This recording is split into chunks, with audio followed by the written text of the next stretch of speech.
Muy buenas tardes a todos. ¿Está haciendo calor aquí o nomás soy yo?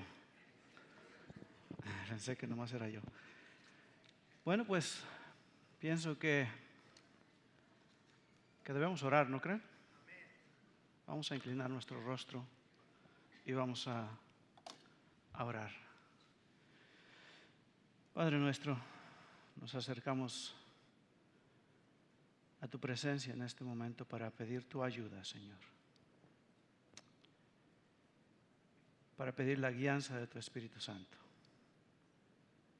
La necesitamos, Señor, es absolutamente necesaria. Pedimos, Señor, que en este tiempo que vamos a estar aquí hablando de tu palabra, que lo hagamos conforme a tus escrituras. Que tú te lleves la gloria y la honra, Señor, en todo lo que vamos a hablar. Y que tu Espíritu Santo obre de maneras milagrosas, aplicando tu palabra en el corazón de cada uno de los oyentes, con ese poder que solo tú tienes y que tú siempre tienes y puedes hacer. Nos encomendamos en tus manos. Que tú te lleves la gloria y la honra, Señor. Que tu nombre sea exaltado, que tu palabra sea expuesta y que cada una de las personas que tú trajiste aquí en esta tarde, Señor, que sea edificada a través de este mensaje. Lo pedimos, Señor, en el nombre de nuestro Señor Jesucristo, porque dependemos completamente de ti. Amén. Muy bien. Hace aproximadamente 4 meses, abril 5, para ser más exactos por ahí, a mí me tocó compartir en esa ocasión con ustedes. Y en aquella ocasión yo les hablé acerca de la fe y acerca del arrepentimiento. Uno de los puntos que miramos en aquella ocasión es qué es fe salvadora y qué es el verdadero arrepentimiento. Miramos 3 puntos. En esos 3 puntos dijimos que necesitábamos por lo menos 3 cosas para poder obtener una fe genuina, una fe salvadora. Dijimos que se necesita un conocimiento. Necesitamos que nuestro intelecto esté involucrado. Necesitamos un conocimiento al menos básico de lo que es el Evangelio. Y probablemente la mayoría de ustedes ya han escuchado el Evangelio y ya tienen un conocimiento básico de eso. Pero eso no es suficiente para tener una fe salvadora. Se requiere más. Se requiere también que nosotros aprobemos eso, que estemos conscientes de que lo que dice la palabra de Dios, lo que dice el Evangelio, estamos de acuerdo con eso. Y que cuando alguien llega y nos trata de predicar el Evangelio, nos va a predicar el Evangelio, podamos decir, yo también soy creyente, yo también creo en esa verdad. Ya tenemos conocimiento y ya tenemos un cierto grado de aceptación en lo que la palabra de Dios dice, pero todavía eso no es suficiente. Necesitamos confianza. Necesitamos poner nuestra confianza plena en Cristo para que podamos tener una fe salvadora. Se necesita conocimiento, se necesita reconocer y aceptar la palabra de Dios y se necesita que realmente podamos confiar en que ese sacrificio que hizo nuestro Señor Jesucristo en la cruz del Calvario es suficiente para perdonarnos por todos nuestros pecados. y necesitamos tener una convicción sincera acerca de ese punto.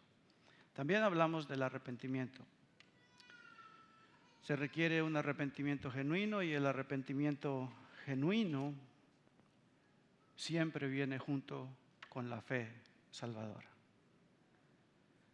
Hay algo que se llama remordimiento y a veces puede ser un remordimiento profundo que nos lleva a dejar de hacer ciertas cosas, de practicar ciertas cosas que normalmente predicamos, porque estamos conscientes que el pecado tiene consecuencias y dejamos de hacerlo por remordimiento. Ese no es arrepentimiento. El remordimiento es nuestra conciencia diciéndonos, una conciencia que todavía funciona, que nos está diciendo que lo que estamos haciendo no es correcto delante de Dios y que va a haber consecuencias por eso. Eso es un remordimiento. Eso no nos santifica. Pero una fe verdadera que nos da un arrepentimiento genuino, y cuando nosotros, siendo obedientes y siendo guiados por el Espíritu Santo, podemos dar ese tipo de frutos, eso sí nos santifica. Y eso es algo que no se puede, que voy a decirlo de esta manera, el maligno no lo puede hacer, que nosotros no lo podemos hacer en nuestras propias fuerzas. Solamente Dios lo puede hacer obrando dentro de nosotros cuando eso es verdadero. Ahora, eso que hablamos la vez pasada, todas esas cosas son evidencias. Y las evidencias son causadas por algo que sucede.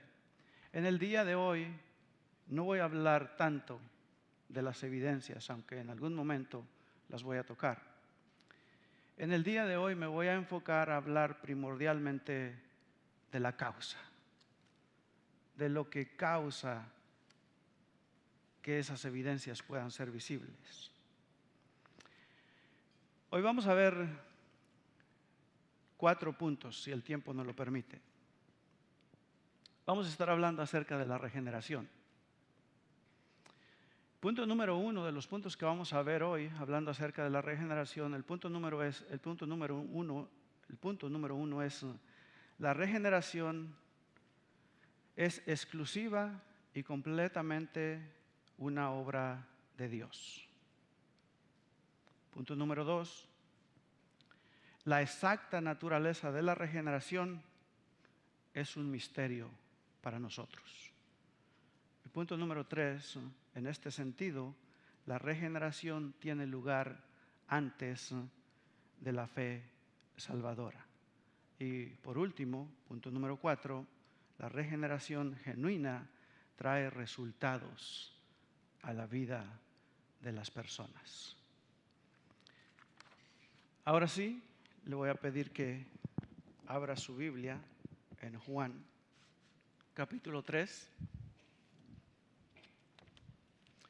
Vamos a leer los versículos del 5 al 8.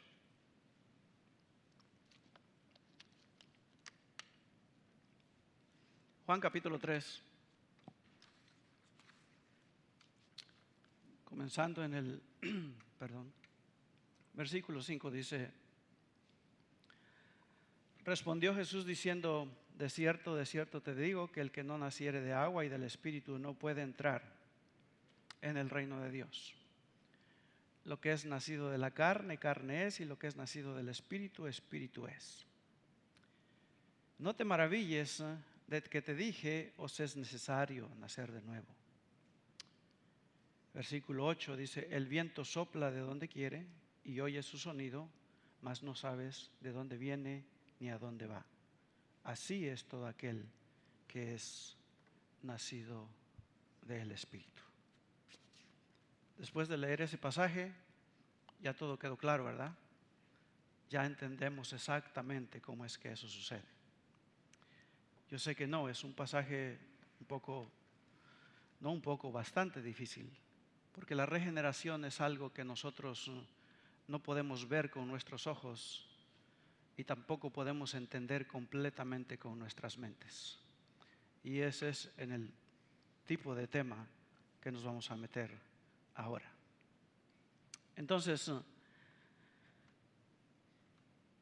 el título del mensaje para esta tarde es ¿qué significa nacer de nuevo? Y cuando usted escucha nacer de nuevo, póngalo como si fuera la regeneración. Es lo mismo. La regeneración, podemos definir la regeneración de la siguiente manera. La regeneración es el acto secreto de Dios mediante el cual Él nos imparte una vida espiritual nueva. Esto es lo que también se conoce como nacer de nuevo, usando el lenguaje del pasaje de Juan capítulo 3 que nosotros leímos al principio. El primer punto, la regeneración es exclusiva y completamente una obra de Dios de principio a fin. Y como dije, voy a estar tocando varios puntitos que a veces quizás van a ser difícil para usted de captarlos. Y nosotros sabemos que cuando nosotros escuchamos una cierta información, nosotros olvidamos la mayor parte de esa información en las primeras 24 o 48 horas. Entonces es muy probable que la mayoría de lo que usted va a escuchar en estos 40 minutos que vamos a estar aquí, usted va a olvidar la mayor parte de esa información. Así es que, consciente de que eso va a suceder, quisiera que usted guarde en su mente un punto, que lo encierra básicamente todo. Nuestra salvación no es por obras nuestras. Es una obra completamente de Dios, pero no nuestra.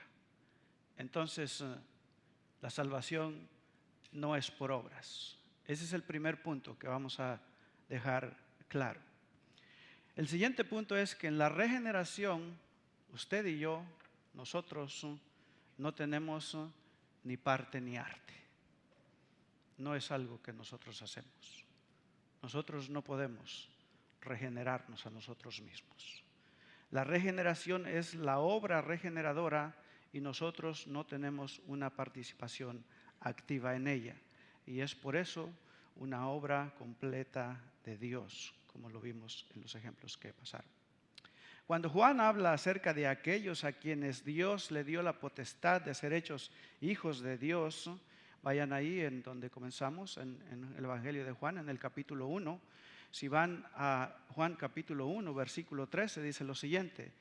Dice, los cuales no son engendrados de sangre, ni de voluntad de carne, ni de voluntad de varón, sino de Dios. Como le dije, usted no tiene que ver nada o nada que ver en su regeneración. La regeneración es el lado divino de la salvación y no depende de la voluntad del ser humano para producirse, sino que es exclusivamente y depende únicamente de la voluntad de Dios. Juan especifica aquí que los hijos de Dios son aquellos que nacen de Dios. Y nuestra voluntad humana no tiene, como dije, ni parte ni arte en nuestro nacimiento espiritual. Es evidente que nosotros somos pasivos en esta regeneración. Por eso es que las Escrituras se refieren a ella con expresiones como nos hizo nacer o nacer de nuevo. Y en Santiago, vayan a Santiago, capítulo 1. En Santiago, capítulo 1, en el versículo 18, dice lo siguiente. Santiago, capítulo 1, versículo 18, dice, Él, de su voluntad, nos hizo nacer por la palabra de verdad para que seamos primicias de sus criaturas. Santiago enfatiza que la voluntad soberana de Dios es la fuente de esta nueva vida. La regeneración no es un simple deseo, sino la expresión activa de la voluntad de Dios que Él siempre tiene el poder para cumplir. Y en Primera de Pedro, vayan a Primera de Pedro, capítulo 1, En Primera de Pedro, capítulo 1, en el versículo 3, dice: bendito el Dios y Padre de nuestro Señor Jesucristo, que según su gran amor y misericordia nos hizo nacer para una esperanza viva. Es por su gran amor y es por su misericordia y es Él el que nos hizo nacer espiritualmente. Dios concedió el nuevo nacimiento como parte o provisión perfecta de la salvación o de nuestra salvación. Nosotros no escogemos que nos hicieran vivir físicamente. Nosotros no escogimos nacer. Es algo que nos sucedió. Y es así también, del mismo modo, en estas analogías en las Escrituras sugieren que somos enteramente pasivos en nuestra regeneración o en nuestro nacimiento espiritual. Ahora, a manera de pregunta, ¿qué miembro de la Trinidad está encargado de producir la regeneración? Veamos algunos versículos. Cuando Jesús habla de nacer del Espíritu, en Juan capítulo 3, versículo 8, está indicando especialmente que es Dios, el Espíritu Santo, el que genera la regeneración. Pero hay otros pasajes o otros versículos que indican la participación de Dios el Padre en la regeneración. Por ejemplo, Pablo especifica que es Dios quien nos da vida con Cristo. Dice: pero Dios, que es rico en misericordia, por su gran amor con que nos amó, estando nosotros muertos en nuestros delitos, Él nos dio vida juntamente con Cristo. Por la voluntad de Dios es que somos vivificados. Por la voluntad de Dios. Porque estamos muertos. Y el muerto, simple y sencillamente, no tiene voluntad propia. Y Santiago nos dice que es el Padre de las luces el que nos hace nacer por su propia voluntad. Nos hizo nacer mediante la palabra de verdad para que seamos primicias de sus criaturas. Santiago capítulo 1, versículo 17 al 18. Y por último, Pedro dice: Dios, por su gran misericordia, nos ha hecho nacer de nuevo mediante la resurrección de Jesucristo. Primera de Pedro, capítulo 1, versículo 3. Por lo tanto, debemos concluir que tanto Dios el Padre como el Espíritu Santo producen la regeneración. Otra pregunta, a manera de pregunta otra vez. ¿Cuál es la relación entre el llamamiento eficaz y la regeneración? En este punto le voy a pedir que preste especial atención porque hay algunos puntitos ahí que probablemente van a ser un poco difícil de pescarlos porque vamos a estar hablando de cosas que suceden muy cerquitita. Entonces la pregunta era: ¿cuál es la relación entre el llamamiento eficaz y la regeneración? Las Escrituras indican que la regeneración debe ocurrir antes de que podamos nosotros responder al llamamiento eficaz con una fe salvadora. Por tanto, podemos decir que la regeneración viene antes del resultado de un llamamiento eficaz, es decir, de nuestra fe. Pero es más difícil especificar la relación exacta en el tiempo entre la regeneración y la proclamación humana del Evangelio. Son dos puntos distintos. En el primero tenemos la regeneración que Dios hace y luego nuestra respuesta en fe verdadera. En el segundo punto tenemos la regeneración en el momento que el Evangelio nos es predicado. Y este es un poquito más difícil de separar. Entonces,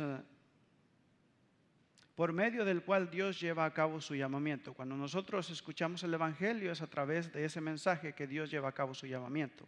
hay al menos dos pasajes que sugieren que Dios nos regenera al mismo tiempo que nos habla en el llamamiento eficaz. Pedro dice en Primera de Pedro, vayan a Primera de Pedro, capítulo 1, versículo 23 y versículo 24. Eso es lo que dice Pedro. Primera de Pedro, capítulo 1, versículo 23 y 24. En el versículo 23 dice, siendo renacidos, no de simiente corruptible, sino de simiente incorruptible. Esa es la vida espiritual implantada por el Espíritu Santo para producir el nuevo nacimiento. Es infalible y es permanente. Sigue diciendo en el versículo 23, al final del versículo, dice, por la palabra de Dios que vive y permanece para siempre. Y luego versículo 25 dice, y esta es la palabra que por el Evangelio os ha sido anunciada. La verdad del Evangelio salva, el Espíritu Santo usa la palabra para producir vida. Y así en estos textos, y si a estos textos, a este texto de 1 de Pedro, le agregamos Romanos capítulo 10, versículo 17, se pone aún más interesante. En Romanos, si va a Romanos capítulo 10,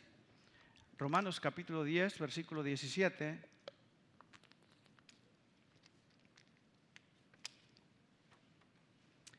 en Romanos capítulo 10 se lee de esta manera. Dice, ¿ya están ahí? Romanos capítulo 10, versículo 17. Dice, así que la fe viene por el oír. Haga una pausa ahí. En la siguiente frase dice, y el oír viene por la palabra de Dios. Este no es un proceso natural. Si dijera, la fe viene por el oír la palabra de Dios, sería natural. Pero no dice eso. Dice que la fe viene por el oír. Eso es una cosa. Y luego dice que el oír viene por la fe. Entonces, ¿qué es primero? ¿La regeneración o la proclamación del Evangelio? Santiago nos dice que por su propia voluntad nos hizo nacer mediante la palabra de verdad. Santiago, ya miramos este versículo, Santiago 1:18. En el momento en que el Evangelio llega a nosotros, Dios nos habla por medio de este para convocarnos a su presencia. Y eso se conoce como el llamamiento eficaz. Y también darnos una nueva vida espiritual, y eso se conoce como la regeneración. De manera que estemos capacitados para que podamos responder en fe. El llamamiento eficaz es la acción del Padre hablándonos con poder, y la regeneración es la obra de Dios el Padre y Dios el Espíritu Santo obrando poderosamente en nosotros para darnos una vida nueva. Estos dos eventos deben haber sucedido simultáneamente, es decir, dos sucesos diferentes que están ocurriendo exactamente al mismo tiempo. Por ejemplo, en Hechos capítulo 10, Pedro estaba predicando el Evangelio en la casa de Cornelio. Y mientras estaba predicando, el Espíritu Santo descendió sobre todos los que escuchaban el mensaje. Dice en Hechos capítulo 10, versículo 44. También esto sucede con el caso de Lidia. El caso de Lidia se encuentra en Hechos capítulo 16, comenzando en el versículo 11 al versículo 15, más o menos por ahí. En Hechos capítulo 16, versículo 14 dice, y estaba escuchando cierta mujer llamada Lidia de la ciudad de Tiatira, vendedora de telas de púrpura, que adoraba a Dios, y el Señor abrió su corazón para que recibiese lo que Pablo decía. Es interesante estos dos personajes, Lidia y Cornelio, porque ambos eran piadosos y ambos adoraban a Dios. pero no fueron salvos hasta este punto de la historia. Esto constituye otra prueba de la soberanía de Dios en la salvación de las personas.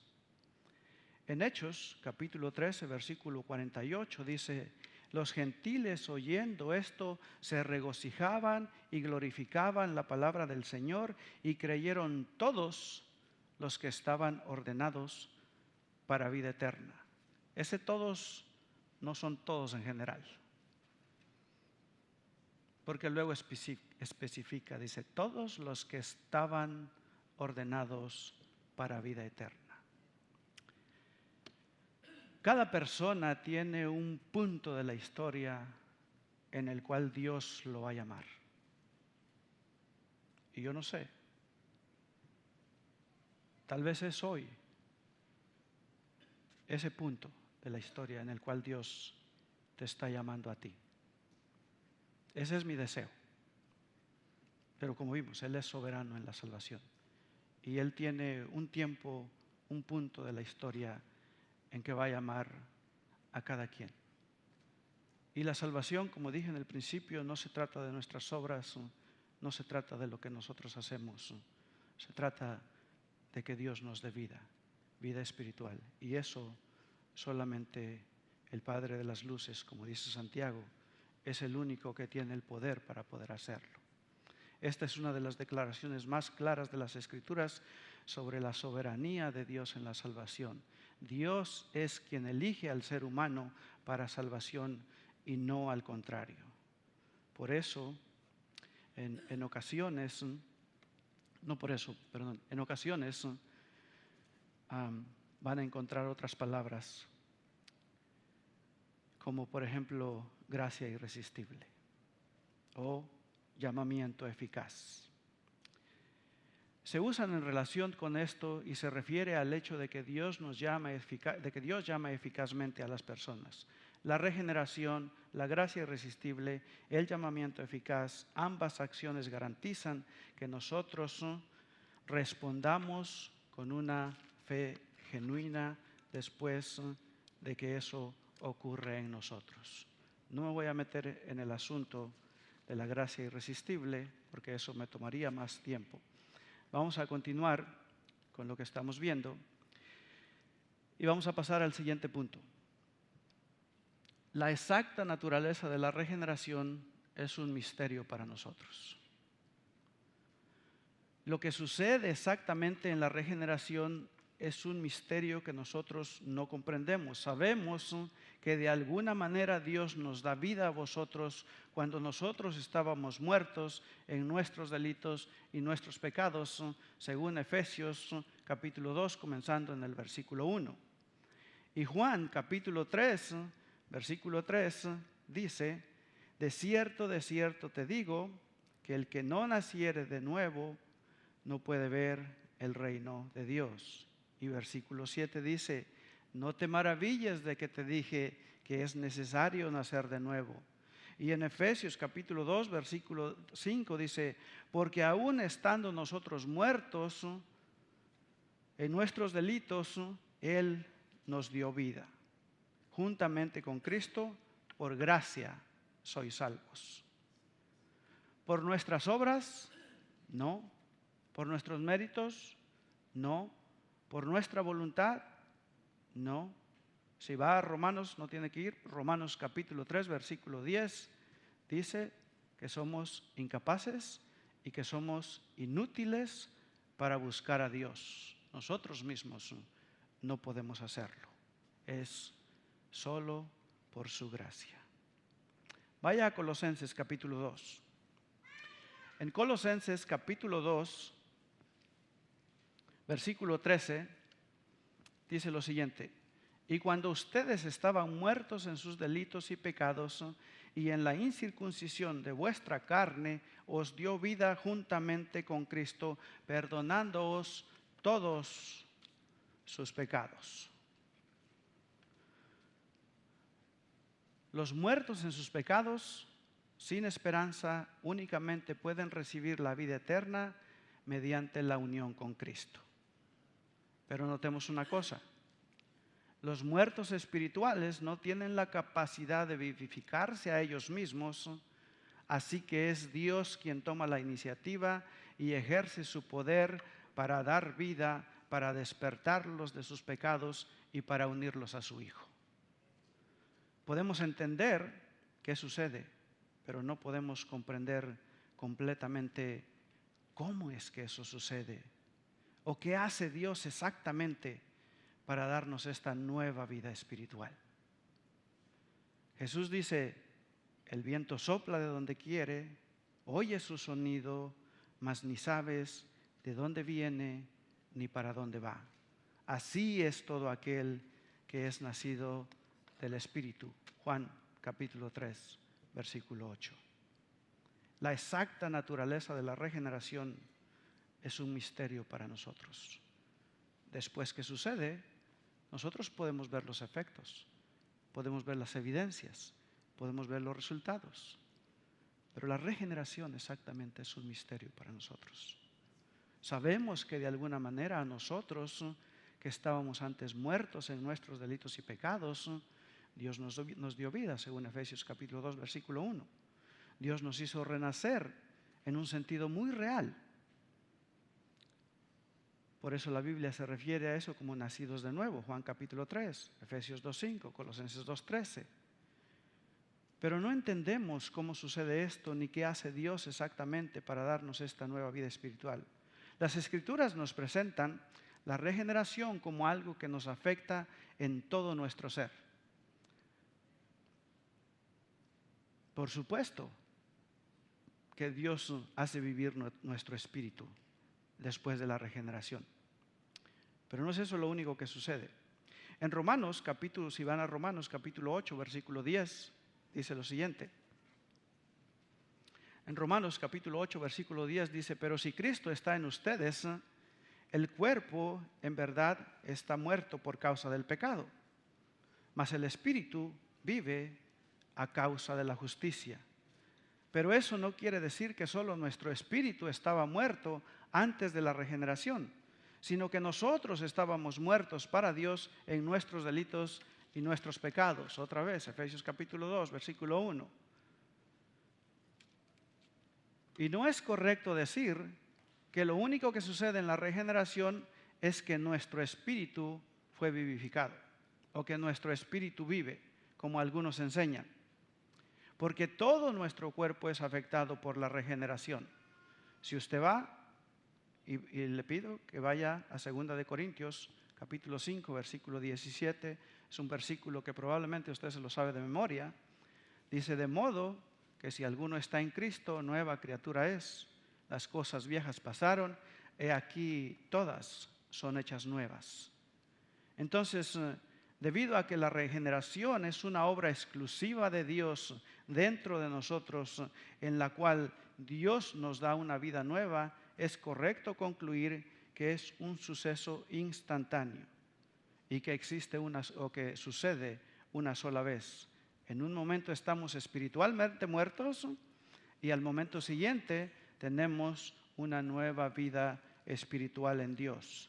No obstante, no siempre sabemos con exactitud en qué momento de nuestra vida sucede este cambio instantáneo.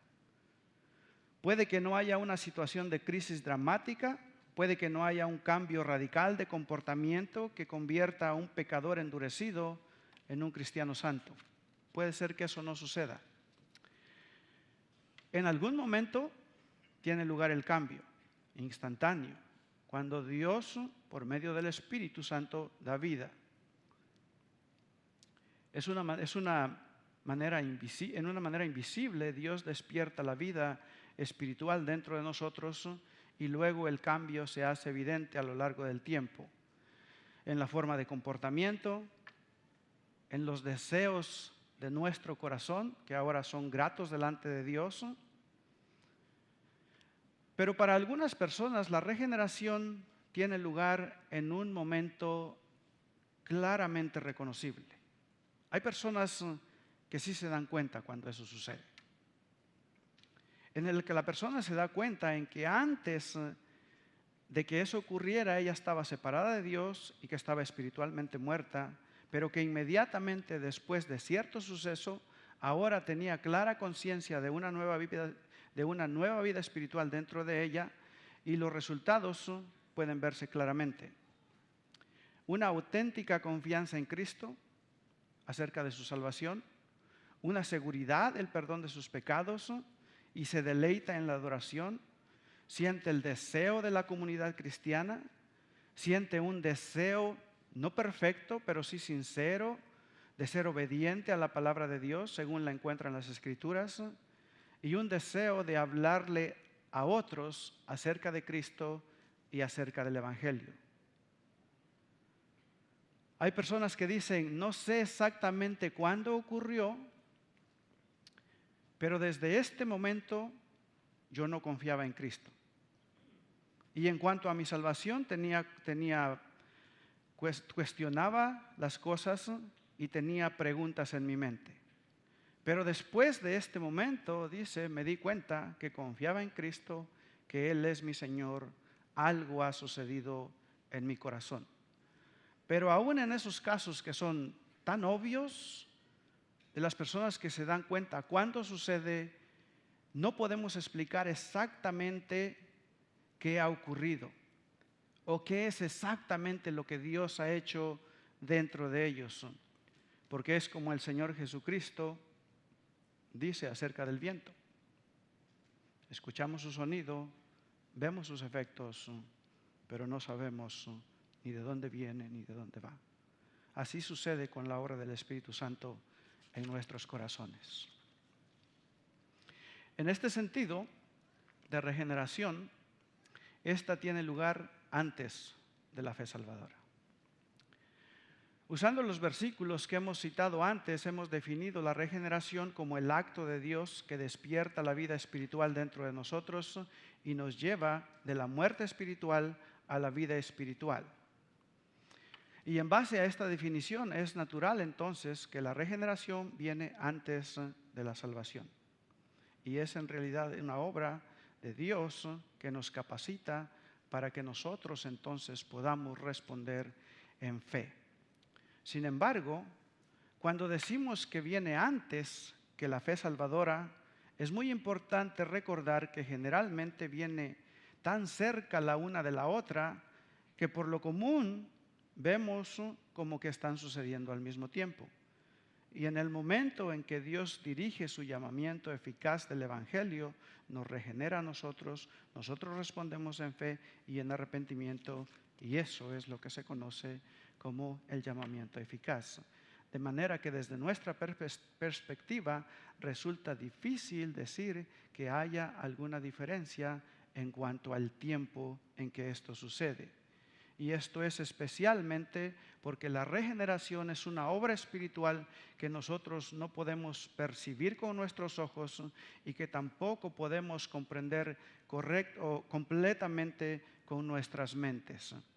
Pero con todo y eso, hay varios pasajes que nos dicen que esta obra de Dios secreta y oculta en nuestro espíritu viene en realidad antes de que nosotros respondamos a Dios en una fe salvadora. Aunque con frecuencia puede venir solo unos segundos antes de que nosotros respondamos. Cuando el Señor Jesús habla acerca de la regeneración con Nicodemo, el Señor le dijo, el que no nazca del agua y del Espíritu no puede entrar en el reino de Dios. Juan capítulo 3, versículo 5. Ahora bien, nosotros entramos en el reino de Dios cuando nos hacemos cristianos o en nuestra conversión. Pero el Señor Jesús dice que tenemos que nacer del Espíritu antes de poder entrar. ¿Cómo hacemos nosotros eso entonces? ¿Cómo nos hacemos nacer nosotros del Espíritu? Nosotros no podemos hacernos nacer del Espíritu. Dios tiene que hacernos nacer del Espíritu para que nosotros después podamos entrar. Nuestra incapacidad para acudir a Cristo por nosotros mismos, sin la obra inicial de Dios dentro de nosotros, queda también enfatizada cuando Jesús dice en Juan capítulo 6, versículo 44, el pasaje que leyó el pastor en el principio.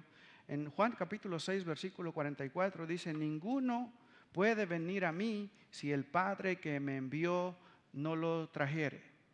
Y el versículo 65 dice: por eso les dije que ninguno puede venir a mí si no le fuere dado del Padre.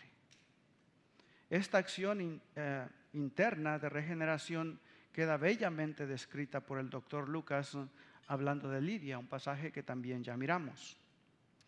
En Hechos capítulo 16, y vayan a Hechos capítulo 16, veamos ese pasaje de Hechos capítulo 16, versículo 14.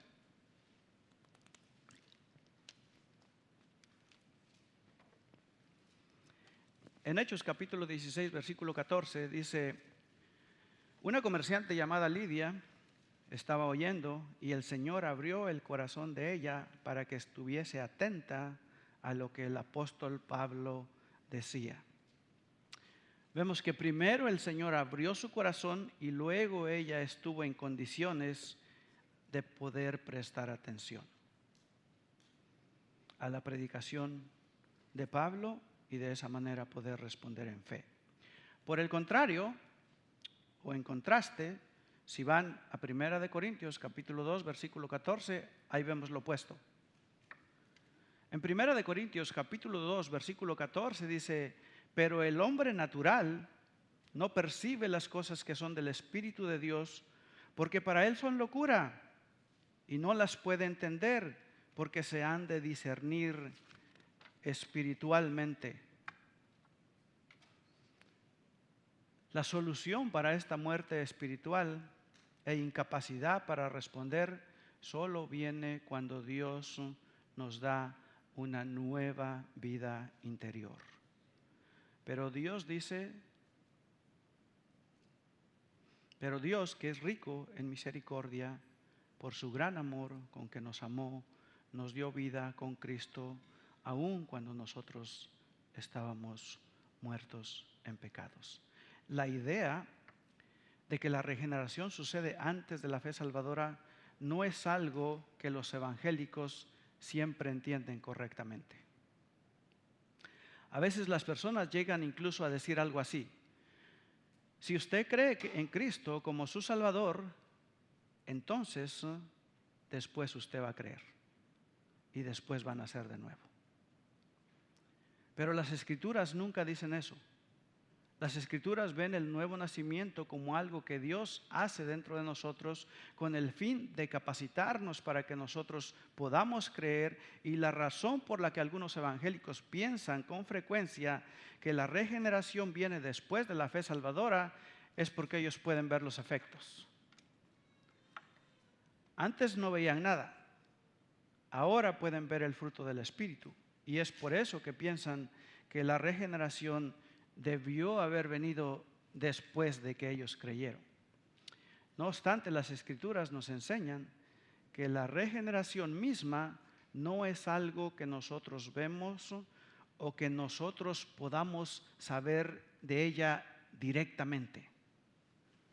La razón por la que nosotros llegamos a saber de las Escrituras es de la regeneración, es por los efectos que suceden después. Pero directamente de la regeneración es muy difícil para nosotros poder saber directamente de la regeneración. Por eso dice: el viento sopla de donde quiere, oye su sonido, no sabes de dónde viene ni a dónde va, y así es todo aquel que es nacido del Espíritu. Juan capítulo 3, versículo 8. Ahora, la regeneración genuina, punto número 4, y este es nuestro último punto. La regeneración genuina trae resultados a la vida de las personas. En Primera de Juan, si van a Primera de Juan, capítulo 1, la primera epístola de Juan, en el capítulo 1, vamos a ver unos 2 o 3 versículos ahí en las epístolas de Juan. En Primera de Juan capítulo 4, versículo 7. Primera de Juan capítulo 4, versículo 7 dice: hablando de las evidencias o de los resultados que trae a la vida la regeneración, dice: amados, amémonos unos a otros, porque el amor es de Dios, y todo aquel que ama es nacido de Dios y conoce a Dios. Un amor genuino como el de Cristo dará un resultado específico en la vida de las personas. Otra manera de verlo es diciendo que todo el que practica la justicia es nacido de Dios. En Primera de Juan, capítulo 2, versículo 29 dice: si sabes que Él es justo, sabe también que todo aquel que es nacido de Él hace justicia. Otro efecto del nuevo nacimiento es que el creyente vence al mundo. En esto consiste el temor a Dios, en que obedezcamos sus mandamientos, y estos no son difíciles de cumplir, porque todo el que es nacido de nuevo vence al mundo. Juan nos explica aquí que la regeneración nos da la capacidad de vencer las presiones y las tentaciones del mundo, que de otra manera nos van a impedir obedecer los mandamientos de Dios y poder seguir sus pisadas. Los mandamientos de Dios, dice, no son difíciles de cumplir. Y si tú ya has sido regenerado, eso debería de ser una experiencia gozosa para ti. Debemos darnos cuenta también que Juan enfatiza en que estos resultados son necesarios en la vida de quienes han nacido de nuevo. Si hay una regeneración genuina en la vida de una persona, de un creyente, éste creerá sinceramente que Jesús es el Cristo y se abstendrá de una vida de pecado continuo. Amará a su hermano, vencerá las tentaciones del mundo y así será conservado a salvo del daño espiritual definitivo del maligno. Estos pasajes muestran que es imposible que una persona esté regenerada y que no esté verdaderamente convertida. Otros resultados de la regeneración los encontramos mencionados cuando Pablo habla acerca del fruto del Espíritu Santo, que es el resultado que viene a la vida cuando el poder del Espíritu Santo está presente y obrando dentro de cada creyente. Amor, alegría, paz, paciencia, amabilidad, bondad, fidelidad, humildad y dominio propio. Gálatas capítulo 5, versículos 22 y 23. Si hay una verdadera regeneración, estos elementos del fruto del Espíritu serán cada vez más evidentes en la vida de la persona que ha sido regenerada. Cuando Nicodemo vino a hablar con el Señor Jesús, Nicodemo se dirigió a Jesús como un rabí, como un maestro. Pero el Señor Jesús no le respondió como un maestro. El Señor Jesús le respondió como a alguien que anuncia una nueva vida. Nuestro Señor le responde: no es aprendizaje, Nicodemo, lo que tú necesitas, sino vida es lo que se requiere para entrar en el reino de Dios. De cierto te digo, os es necesario nacer de nuevo. Jesús fue enfático al decir que el hombre no necesita reformación, sino una conversión radical por el Espíritu de Dios. Debemos nacer del agua y del Espíritu primeramente. El versículo 3, Jesús habla sobre ver el reino de Dios, mientras que aquí en el versículo 7 habla de entrar en el reino de Dios. Y probablemente no hay una gran diferencia en el significado de estas dos palabras. De cierto te digo, las palabras agregan una solemnidad que hace énfasis en la verdad que viene a continuación. El que no naciere del agua y del Espíritu no puede entrar en el reino de Dios. Un hombre puede desechar muchos vicios, puede abandonar muchos deseos a los que se entregaba, puede conquistar sus malos hábitos. Pero ningún hombre en el mundo puede hacerse nacer de Dios. Nunca podría lograr lo que está más allá de su poder.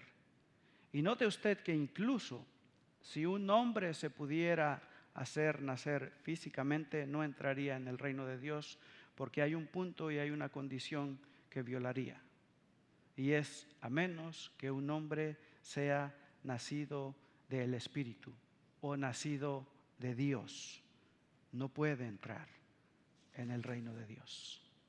Ni Jesús, ni Pablo, ni Juan enseñaron que las actividades de la iglesia, los milagros, las señales, profetizar, hacer exorcismo, señales extraordinarias, echar fuera demonios, atar demonios, nada de eso es evidencia de una regeneración. Más bien lo contrario. En Mateo capítulo 7, versículo 22, dice que eso se puede lograr en el poder y en la habilidad de la carne. Eso lo puede hacer un hombre natural mediante sus propias fuerzas. O lo que es peor, lo hace con la ayuda del maligno. Pero el amor genuino por Dios y por su pueblo, la obediencia sincera a sus mandamientos y los rasgos de carácter mencionados o semejantes a los de Cristo, que Pablo llama el fruto del Espíritu, demostrados coherentemente a lo largo de la vida de la persona, eso no puede producirlo Satanás y ningún hombre o ninguna mujer natural por sus propias fuerzas. Eso solamente es mediante la obra del Espíritu Santo dentro de la persona y la nueva vida que solamente Dios puede dar. Vamos a dejarlo ahí, vamos a inclinar nuestro rostro y vamos a orar. Padre nuestro, Señor, tú eres soberano en la salvación y apelamos, Señor, no a tu justicia, apelamos a tu gracia, Señor, y a tu misericordia, a tu amor que es inmesurable, Señor. Que tengas misericordia, Señor, y que a todos aquellos que no te conocen, Señor, que todavía no tienen una relación contigo, que tú regeneres corazones, Padre. Eres tú el único capaz y eres tú el único que tiene el poder para hacerlo, Señor. Por aquellos a los que tú ya has traído, Señor, y que ahora han sido capacitados para poder responder en una fe genuina y con un arrepentimiento genuino. Glorias sean dadas a ti, Padre, y a nuestro precioso Salvador, quien pagó el precio en la cruz del Calvario y quien nos dio el perdón de todos nuestros pecados.